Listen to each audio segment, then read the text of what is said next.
But engineering is not a bad thing either. Which one do you say you feel was the hardest for you, and that I don't say enjoyed the most, but you know that you put in a lot of work to get to where you got to? You know, the funny thing is, Glaze, both.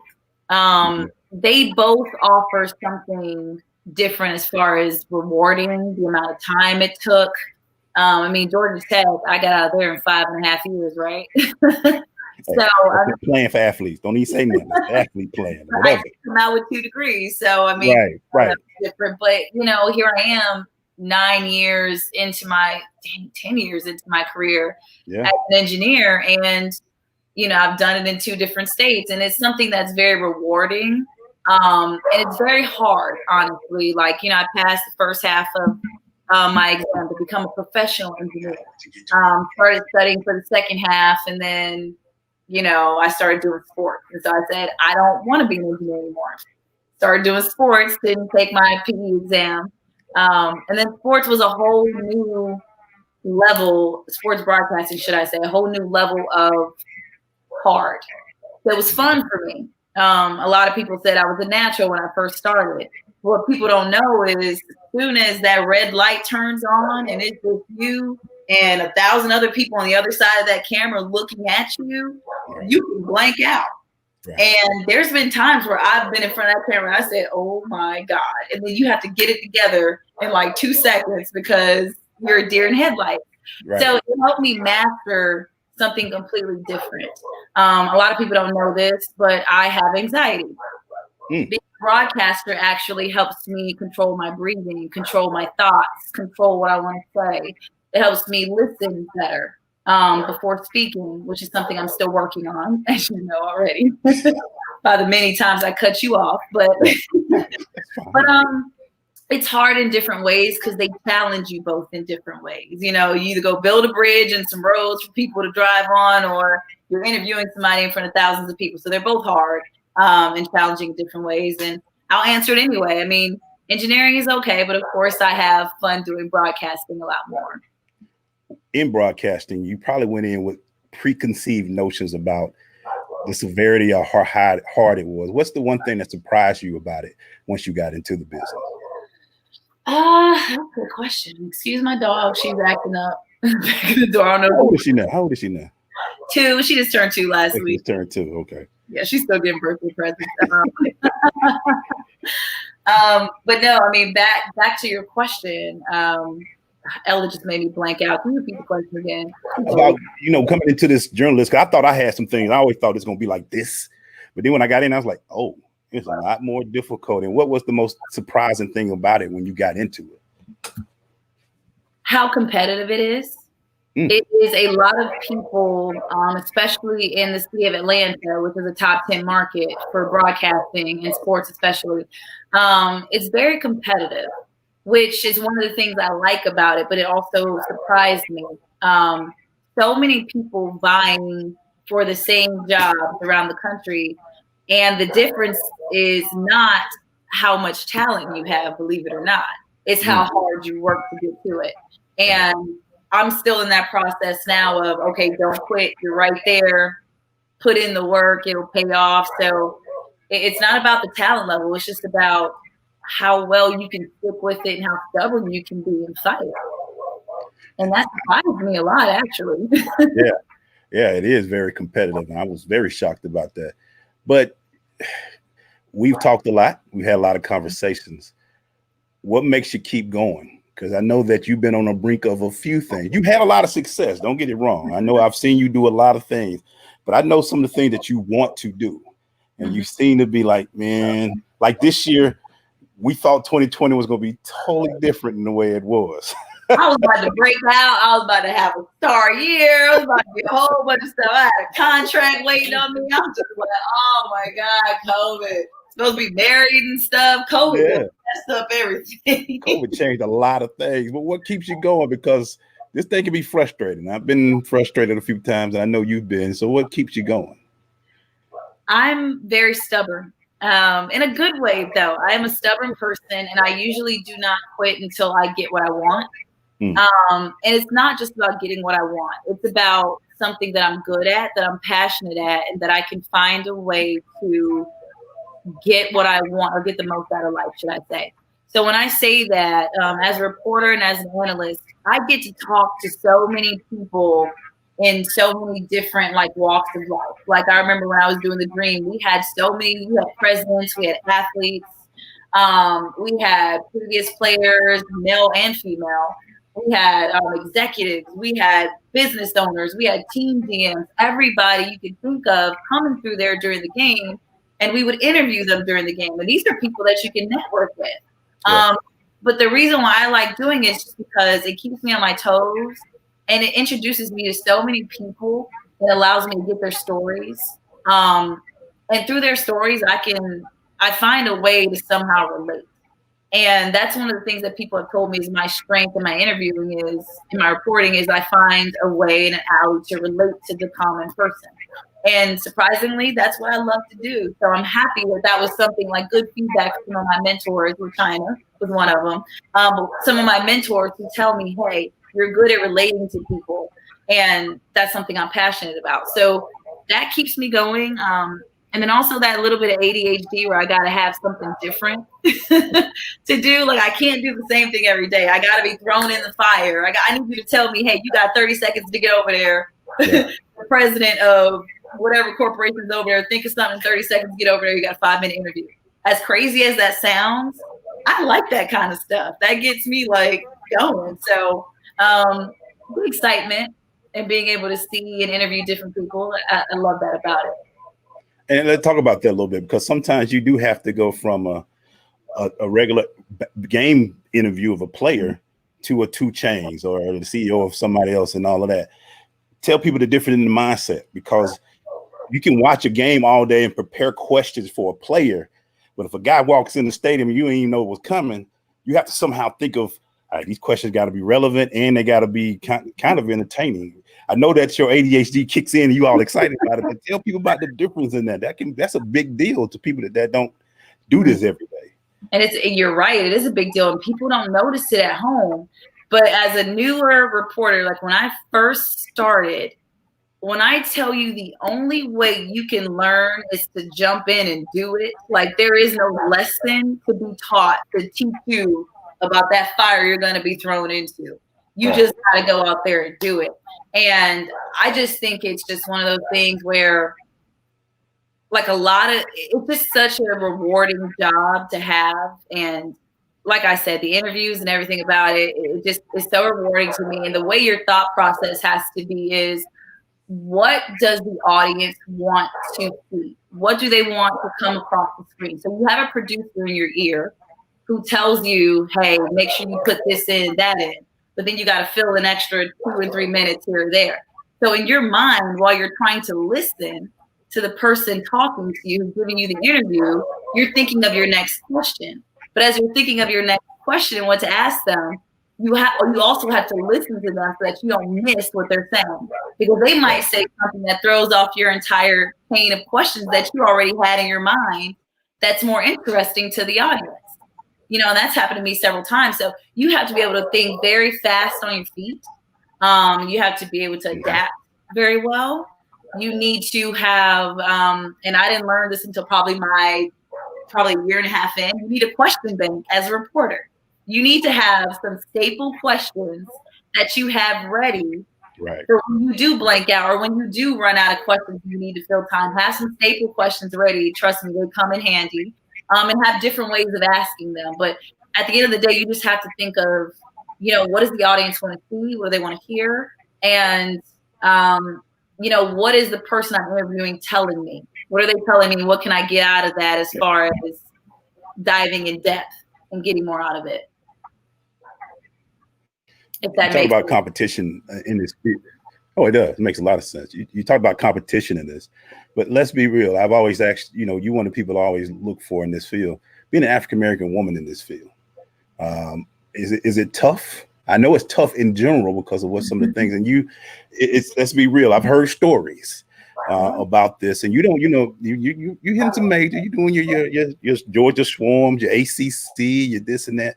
But being an African-American woman in this field, talk about it and some of the challenges that come up with it. Well, one challenge you can see very clearly, my hair. So it's one of those things where you want to embrace who you are naturally. You want to embrace how God made you, but you also want to embrace your creativity, right? You don't want anybody stifling that. Unfortunately, in the world today, and in the sports industry for broadcasting with Black women, they have tried to stifle that creativity. Now, we're not saying, there could be stereotypes of coming out with like orange and red hair. We're not saying none of that. You got people from across all races to do that. Yes, it's appropriate. It can be done correctly or in a nicer way or more professional way, should I say. But a style like this is one of my favorite styles to wear my hair in. But right now in my career, I would not wear this hairstyle on TV. As far as, I probably would wear it for WNBA, but for lacrosse, I probably wouldn't wear it. Now, the funny thing is, my lacrosse team, they love when I wear my hair natural. But because of the audience and because of what I know to be true in this industry about stereotyping Black women and blackballing Black women, I try to not wear my hair as natural around them that much. And I hate to say that, but it's true. It's very true. And the funny thing is, they've all told me, oh, we love it when you wear your fro or you wear your hair curly or something like that.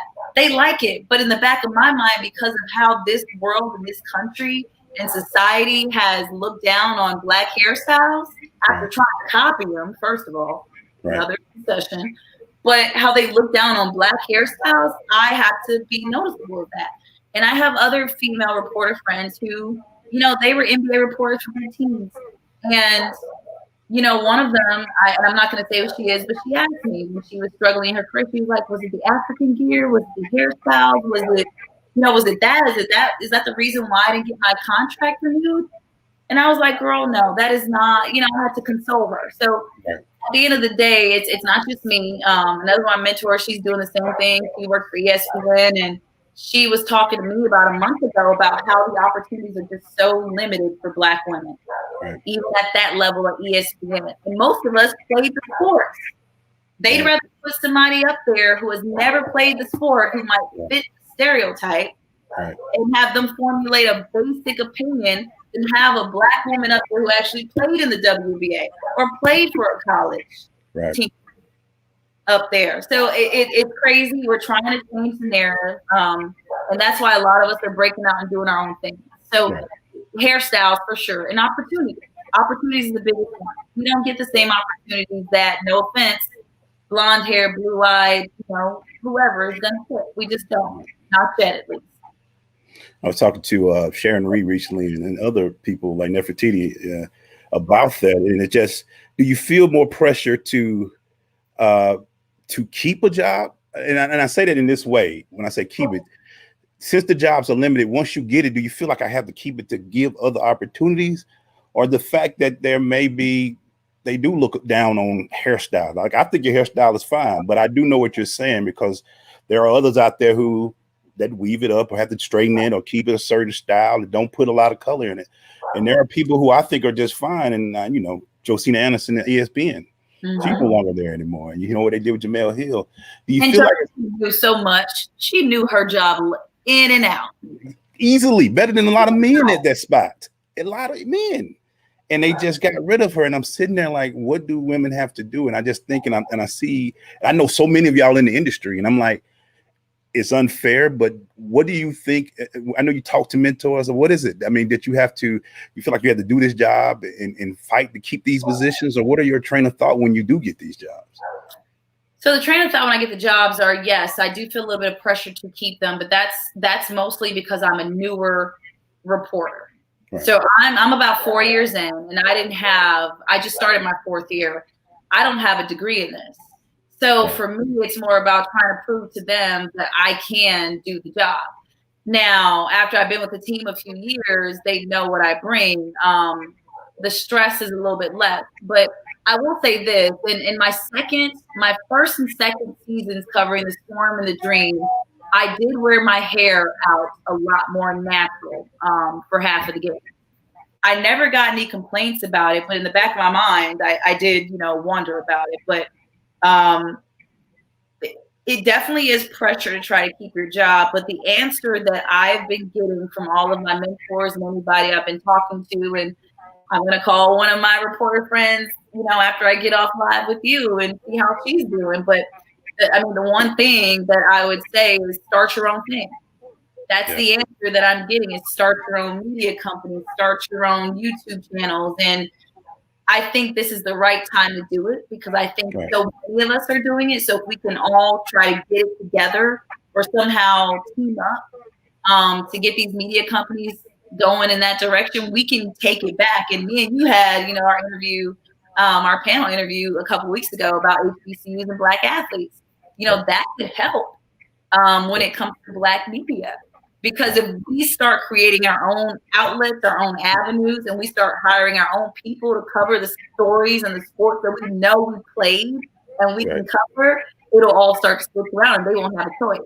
But until we take ownership of our bodies and our own athleticism and our own contracts, our own attorneys, our own deals, everything, until we do that, we're always going to be at their mercy and fighting for a seat at the table. I think that's what, drives me. And I know we've talked about this, is having our media, because that's one thing that we're missing. We could be 60% of the NFL players and 80%, 70% of the NBA, but we're not in those rooms and we're not in that. And to keep this conversation, you covered some this, and it's not a shot, but I don't want you to say that. Do you just take on any job, or do you just look at it? Because I saw you as lacrosse. Well, we took the lacrosse, the Swarm. I was like, wow. I mean, the funny thing is, Glaze, out of all the teams I've worked for, this team has been the most loving,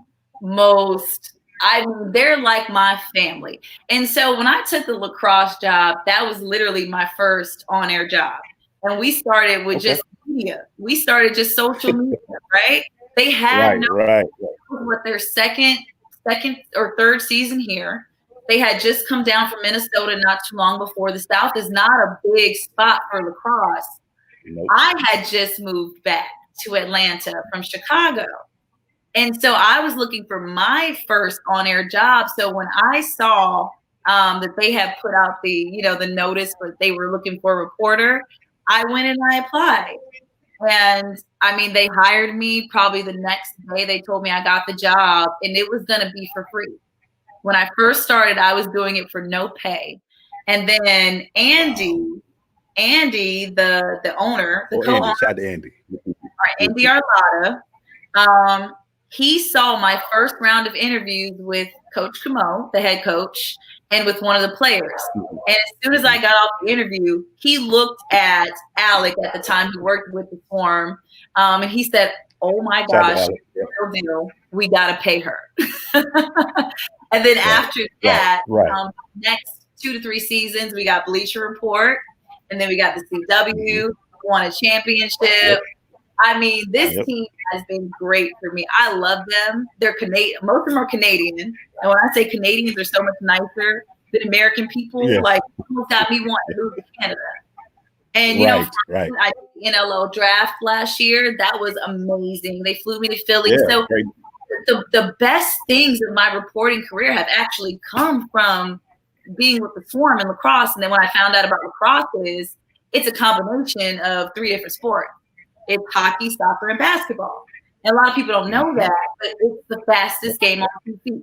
It really is. Yeah. And all my friends who I asked them to come to the games, they're like, wow, we never knew lacrosse was that fast, that much fun, that exciting. They hit, they run, they score. They fight. It's awesome. And there's crowds every night. So it's one of the best sports that I've ever been exposed to, some of the best people I've ever been exposed to. And I told them, I said, I don't care how big I get. If y'all will still have me and I live in Atlanta, I am with y'all forever, just because I love the organization and I love the people.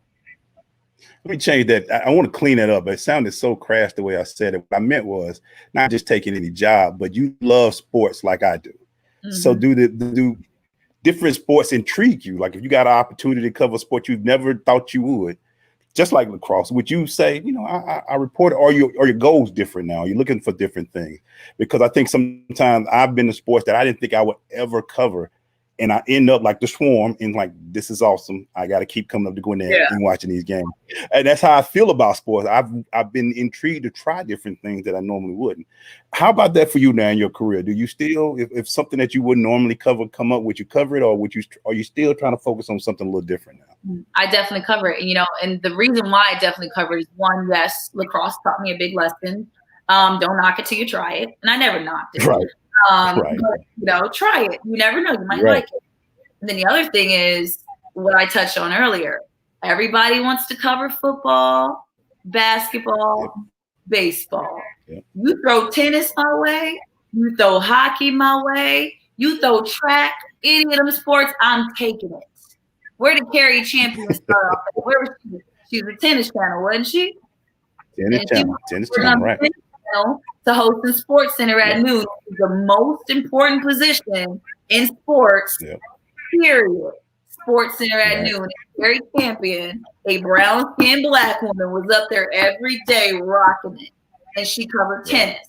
So I'd actually prefer to cover the off-kilter sports like golf and tennis and stuff like that other people really don't want to cover, because I feel like that's where the breakout will be. And it'll also teach me a lot too. Teach me about sports. The better you are, the more you know about everything, the better you are as a person, and the better you are as a reporter and an analyst.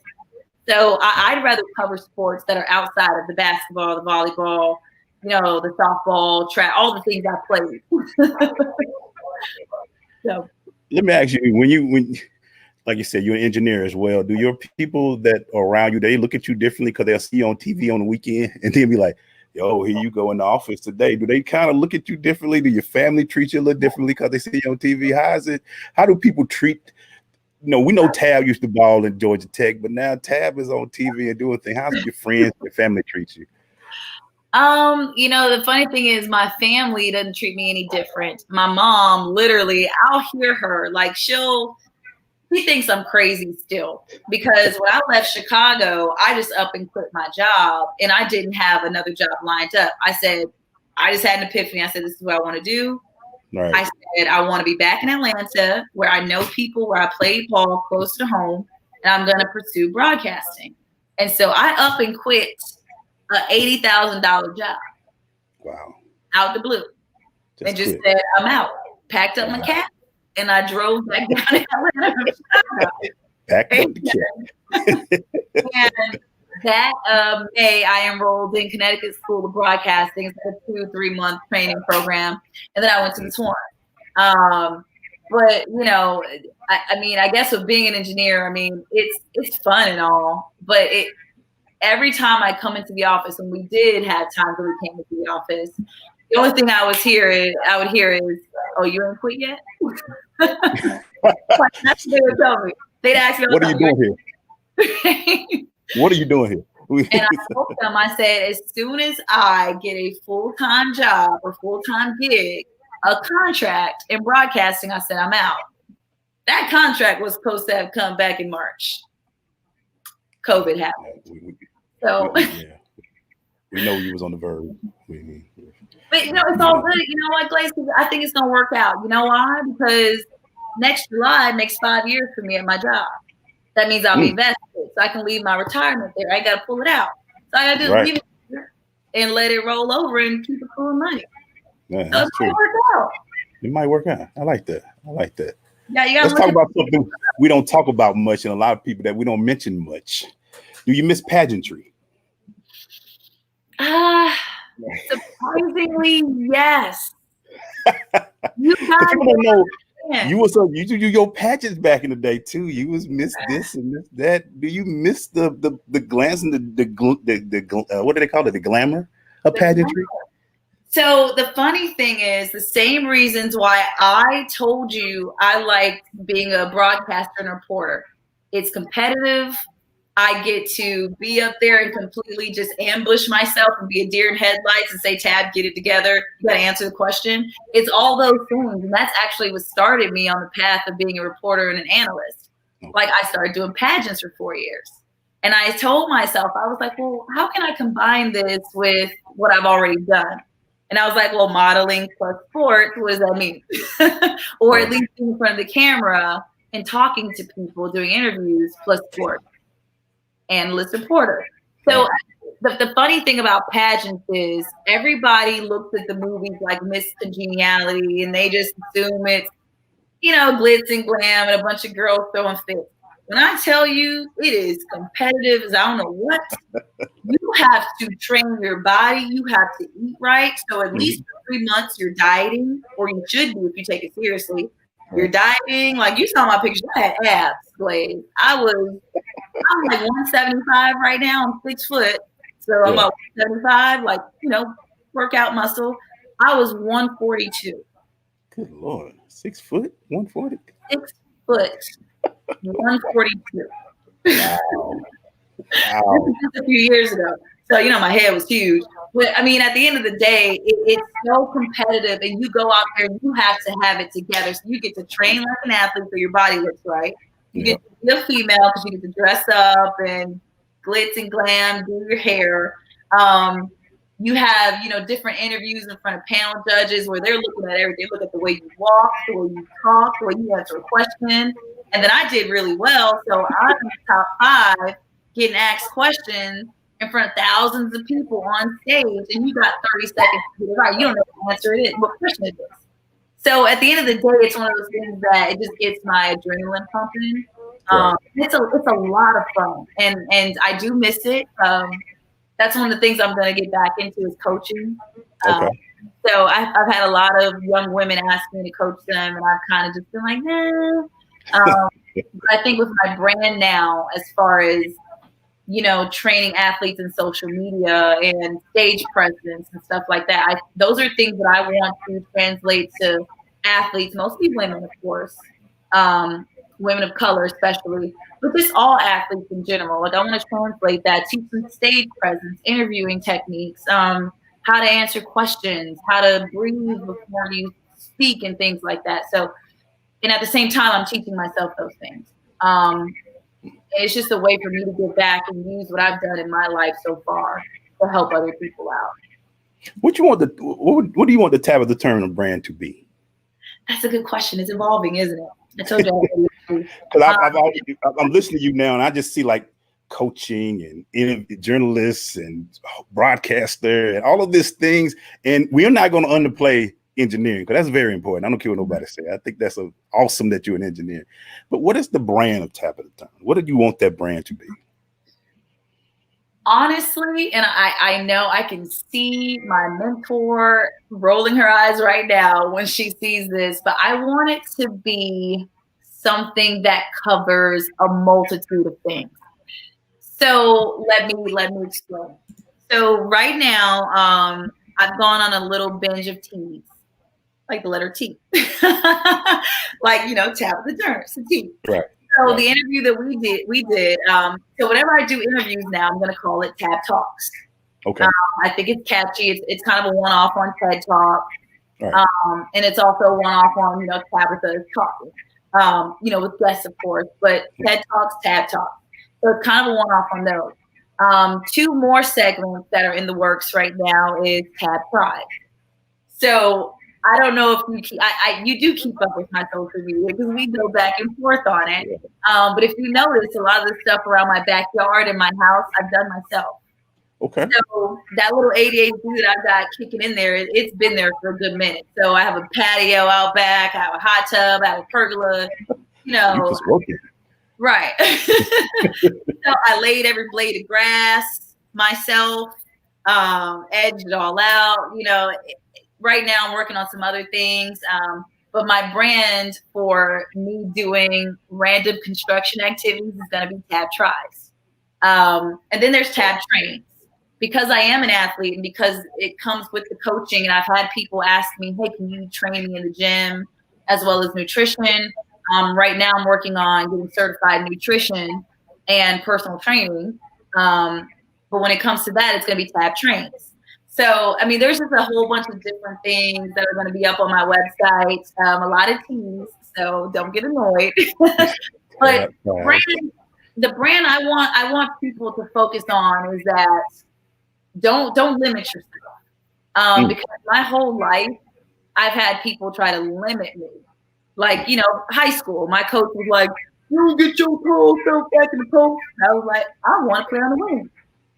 Me being defiant got me into college. Right. Because I wasn't just a 5 or a 4. I'm 6 foot. So in college, I'm a point guard. So it's a good thing I didn't listen to my high school coach, because I would have been stuck in the post undersized. So that was my first lesson in do what you want to do for you. You can be good at a whole bunch of things. Don't let people tell you, oh, you only have to specialize in one thing. Like, yes, be good at one thing. Like, be great at one thing. But you can be good at a multitude of things. And I'm just tired of people stifling my creativity and my vision. And I think it's okay to be here and there, as long as you know how to keep it here. Keep it on track, if that makes sense. Yeah. What's some of the things that you learned about yourself during the pandemic? I mean, we've all had to stop and DMX say stop, drop, and get it together for a little while during this pandemic. What are some of the things you've learned about yourself? Some of the things that you're trying to, I try not to overwhelm myself, because this came out of the pandemic, these conversations I have. So I know about all the teas that you got going. What else did you learn about yourself during this time? It's kind of something I already knew, but my patience. One thing that I need to work on, and that I'm actively working on, is my patience. And, God's timing is not going to always be your timing. And as much as I think I've put in the work, or that I deserve this or that, I have to remind myself that everybody's journey is different. And so being patient is the biggest thing that's kind of been reinforced during all this. And it's something where I'm having to, give that advice to other people who have kind of been down on themselves. Like, I have to give them the advice that I've been giving to my mentors. Like, don't be so hard on yourself. Just let it breathe. Because I think a lot of people, as soon as they heard, oh, sports is going to be bad, and it's no offense to anybody, but everybody jumped on these, right? Everybody started doing online interviews, which is great. I think that's awesome. I kind of took a step back and I said, Tab, just take a minute and breathe, because, I was going through a breakup at the time. We're back together. I was going through a breakup at the time, a birthday during quarantine that didn't really, feel like a birthday at all. And it was just a lot of, my mom was a little bit sick for a certain period of time, and she got better. I thought it was COVID, but it's just a whole bunch of stuff that happened during that time. And patience was the biggest thing that came out of it for me. Yeah. Sorry about that. I dropped for a second, but I'm back. Let me ask you this. Let's get into some sports. And, I wanted to ask you this. We're back playing, but it's empty seating. It looked like some practice out there. But what are your thoughts about what you've seen from the WNBA? From, I know you look at all the kind of sports. But what do you thought about some of the games that have been playing without fans? Or how you think? I think it's been pretty decent. I honestly, I just love to see something live. I'm tired of watching games from 2010. I'm so happy to see some live games. What are your thoughts about the way games are being played now? I think that, what's today, Wednesday? Oh yeah, NBA has been doing. I was like, is it Thursday? I'm about to hang up this call. It's NBA. Yeah, we got one more day. The NBA. I think the NBA is probably going to have the most success with this, because they're in that bubble. And if Warren Lou Williams don't go to Atlanta strip clubs and get wings. About the wings, man. It's about the wings. The wings named after him. Yeah. I think the WNBA and the NBA are going to have the most success because they're in the bubble. Baseball, I think, is absolutely adorable that they put cutouts for their kids and fans in the stands. And then they have a little crowd noise going in the background. So, I mean, for me, I'm not an athlete. I think it sounds great. I think it looks great. I think the broadcasters are doing a good job of being upbeat about everything. I think it affects the players more than anything. For us, we're getting the same product almost. I mean, you can hear the fans. They're making the plays. We're getting what we want. I think it's good just to have sports back, like you said. For the players, it might be something different, because they might, get a little boost off of the oohs and ahs when they dunk or hit a home run, or, catch a touchdown or something. So I think it's been great so far. Baseball is struggling already with Miami. Oof. So they're gonna have. I mean, but you could see though when they were doing all those negotiations between their union and the presidents and the owners, like you just knew it was gonna be a mess. So they started off all wrong to begin with. But if most of the teams can stay healthy, I think baseball will be okay, and I think the WNBA and the NBA will be okay. And I'm happy it's back. How does fall sports look in your opinion? I'm very interested to see college and pros. I mean, the pros they can afford it, but I'm looking at HBCUs are done. All the conferences are done, and so now we're looking at the top. I think the Power Five would be fine, but I'm also looking at those mid majors. So I know you are a graduate of a Power Five school, so do you have your ear to the streets? What are you hearing about possible? I had a great interview with Charlie Cobb for Georgia State yesterday, and he's thinking that fall sports they're still 3 weeks away, and they're still trying to figure it out. So I'm hearing one thing. What are your thoughts about fall sports and the possibility of very limited sports? I think that it'll have to be interconference. You can't go outside of your conference, so there ain't gonna be no UGA versus Georgia this year, or Georgia Tech versus UGA. Sorry. We need to get rid of that old fashioned hate game this year. Stay in conference. Right. I think it also depends on whether or not classes will be moved online. Because if students are only in online classes, that'll make it easier for sports to come back on the college level.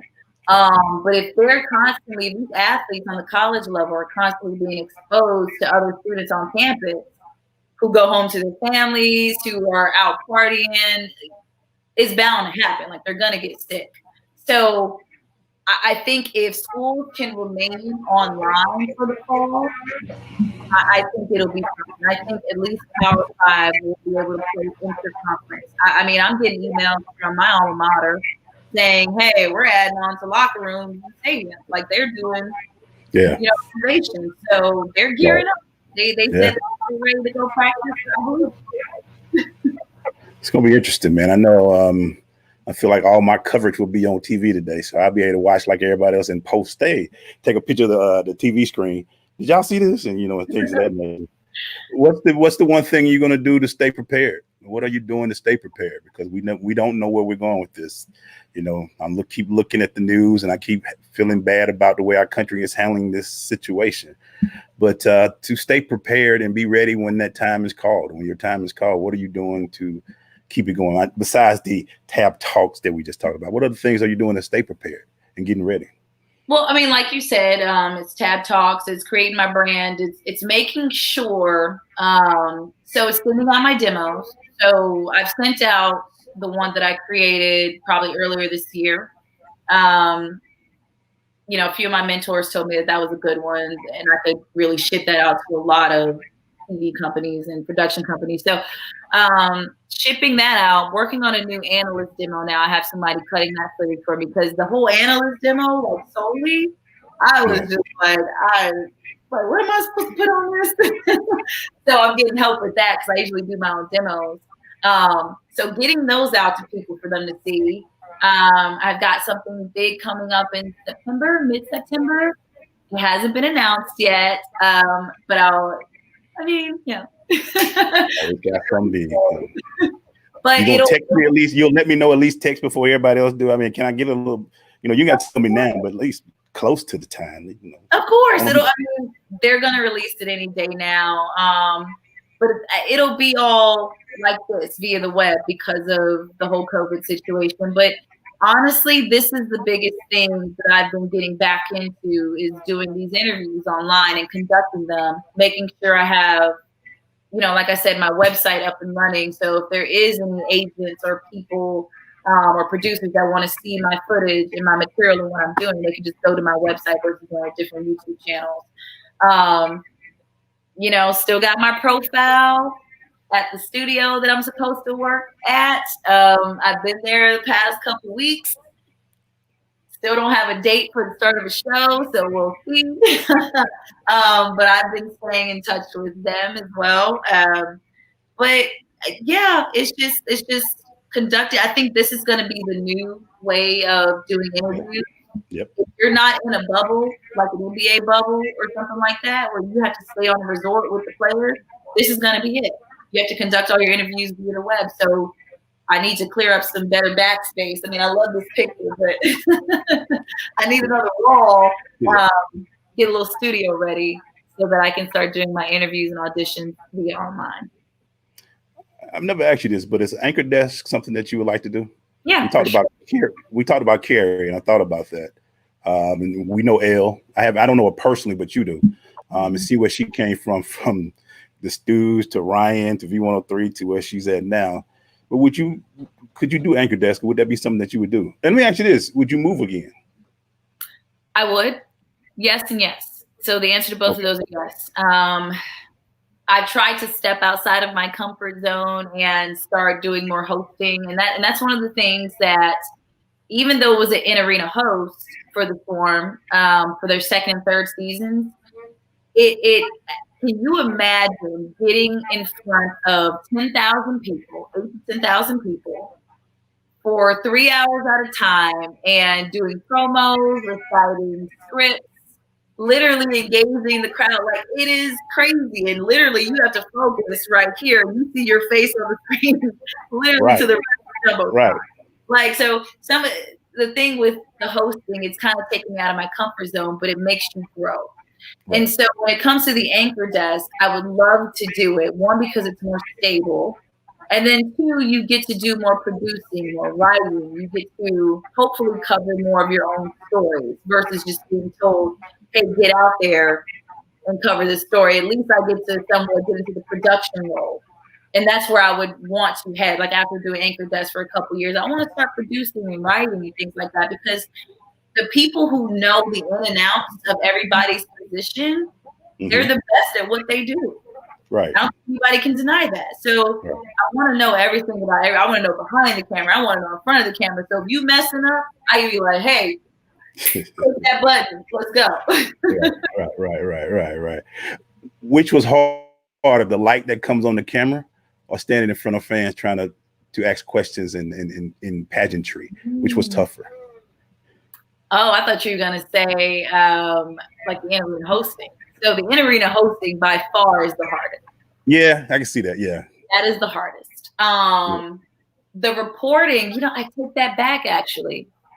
The reporting and the in-arena hosting might be neck and neck, depending on what organization you work for. Right. And I'm not saying nobody's unorganized. What I'm saying is it sometimes things can be a little hectic. And if it's one of them hectic nights, you're going to have a rough time. But yeah, I would say that's a tough one, Glaze. That's a tough one. It's between the reporting and the in-arena hosting to be the hardest, for sure. Once we get through the pandemic, and we will, I got another show for you called Tab Tonight, because your nightlife be swinging. How hard is it? I mean, I see you sneaking out every now and then, but you miss it a little bit. You miss hanging out. You miss the friendships, because Tab Tonight will be banging. I just be like, let me write that down. That's actually not bad. Like, look. Tab Tonight. I do.